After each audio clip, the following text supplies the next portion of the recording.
Many people were surprised when Donald Trump paused the tariffs today, 90 days. There will be reciprocal 10%, but that doesn't mean much. He says 75 countries want to come and negotiate new tariff situations with the USA. I believe that. I mean, Europe doesn't need this. Vietnam, people have to sell their products in America. China above all, keep that in mind. We don't have to sell our products abroad. But if we don't, the prices here will go up because the companies will lose some profits. And then they'll try to make it up with us, we the people. It's complicated, it's macroeconomics, all of that. Now, last night, President gave a 1 hour and 22-minute speech. I watched most of it, but it was a long slog. At the National Republican Congressional Committee Gala in D.C., which raised $35 million for the Republican Party to run in the midterms. That's what that was all about. Now, the first thing he talked about was tariffs. Roll the tape. For 7 decades, American ships have patrolled the seas, American troops have kept the pace and peace, and American wealth has enriched the globe.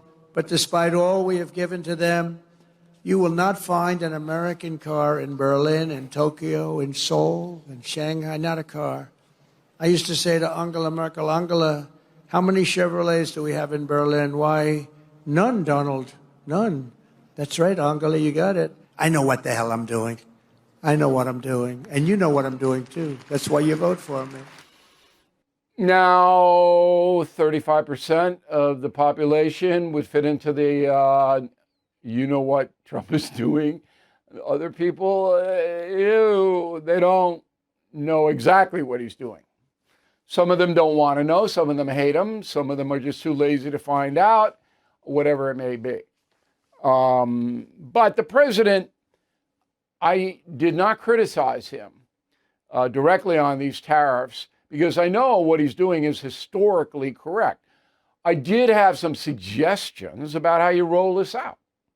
And that's what I told Hannity on the radio. I said, there's a difference between shock and awe, where people are nervous and they're looking and they don't know what is going on, and a slower rollout.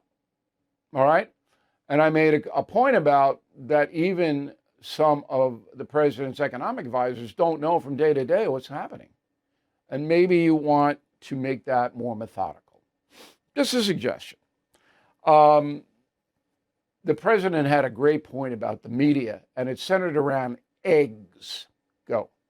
Egg prices are down now 87%, and you have all the eggs you want, 87%. And they didn't write about it. They don't talk about it. I go up, I make speeches about eggs all the time. I never get a reporter writing about it because we were successful. That is true. Any success Donald Trump has will be ignored. Totally. Now, eggs are not down 87%. They're down 50%. Just to correct the record, the president has a tendency to exaggerate.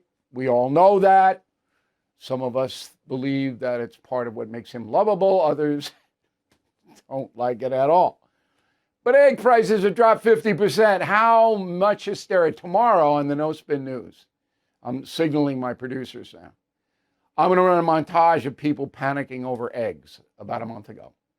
All right, let's put a face with that. I think that'll be fun. Then last night, the president got into the personal stuff, which he always does.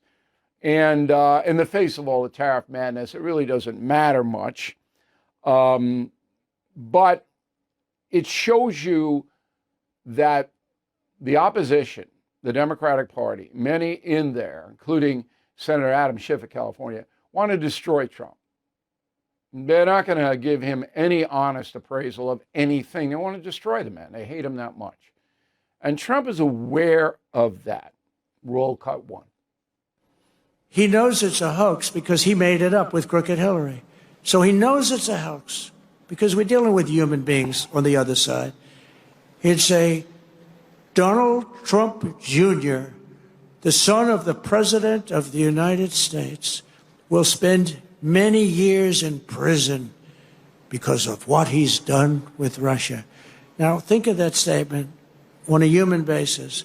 I have a son, a young son, who is being told that he's going for prison on something he doesn't even know what they're talking about. And Schiff did that in a vicious, vicious way. I have a soundbite from, but you know he did it. I'm not even going to play it. And I'm of two minds. It doesn't do we the people any good for Donald Trump to obsess about the people that want to destroy him in the past. But in the future, and Schiff is a U.S. Senator, he should deal with those people. I don't have any problem with him dealing with them. But sometimes you let grievances go for the greater good. Schiff is not, he's a senator from California, so what? All right, he's not an honest man. Everybody knows he's not an honest man. There's no debate that there isn't anybody that's going to say he's an honest man, because he's not. And you can prove it 50 different ways. So anyway, the speech was the speech.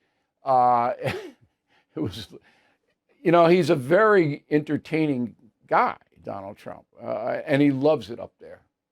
He loves it. But I'm happy. I'm going to recap the talking points this way. I want the best for you. I don't want your stock portfolio to go down. I don't want you to be apprehensive. I'm not a party apparatchik. I'm not rooting for Donald Trump in the sense that it's all about Donald Trump. It's all about you. And my assessment is that President Trump will help you far more than any Democrat in play right now. Biden was an unmitigated disaster. I mean, and if you just want to look at the tariff thing, Biden couldn't have. He didn't even know what a tariff is. The Chinese and everybody else all over the world ran wild, soaking us. And Biden can't be bothered with that. And, you know, all of them. Nobody took it on. So we got to give Trump some points there. And let's all hope it works out for the better for the country. That's the memo. Thank you for watching. Make sure you subscribe to my YouTube channel and follow me on X. Look for @Bill O'Reilly.